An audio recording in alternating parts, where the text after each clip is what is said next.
Amélie et le poisson. Une histoire de Helga Branch.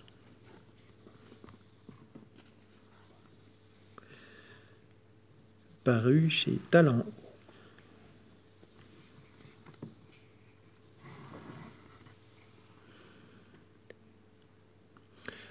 Amélie est assise sur le sable doux, les pieds dans l'eau.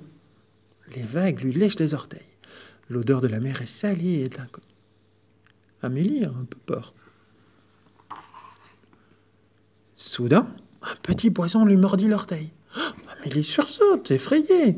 Et puis elle se dit, il veut peut-être seulement jouer. Elle s'aventure prudemment un peu plus loin dans l'eau. Sa bouée la rassure. Lentement, Amélie oublie sa peur. Il joue à cache-cache, à chat perché, il saute, il plonge. Amélie et le poisson s'en donnent à cœur joie toute la journée. Le soir venu, le poisson nage vers le large. Amélie crie « Poisson, reviens !» Mais il a disparu.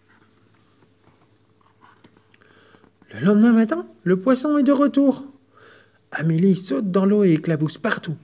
Et tous les jours, il en est ainsi. Mais tous les soirs, le poisson repart vers le large. Et Amélie le suit tristement des yeux. « Si seulement je pouvais le garder avec moi pour toujours », pense-t-elle rêveuse. Amélie élabore un plan. Au matin, elle arrive sur la plage avec un bocal et le cœur battant. La mer est plate et sombre et sent les algues pourries. Amélie remplit le bocal d'eau et le pose sur la table. Puis, elle attend. Lorsque le poisson arrive, elle l'attrape et le met dans le bocal. « Tu vas être très bien, lui chuchote-t-elle enthousiaste. Et elle lui parle de sa maison, elle lui chante quelque chose, elle met des coquillages dans le bocal et elle jette quelques miettes dans l'eau. Le poisson ne mange rien et ses nageoires pendent piteusement. Amélie a une boule dans l'estomac, mais elle voudrait tellement garder le poisson pour elle.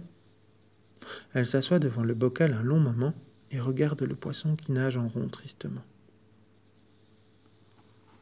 La boule dans son estomac grossit. Finalement, elle se lève. Elle prend le bocal et elle rejette le poisson à la mer. Et rapide comme l'éclair, il disparaît dans les vagues.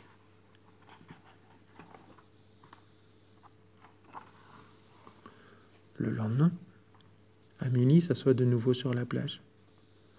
Les vagues lui lèchent les chevilles. « Je suis désolée », murmure-t-elle.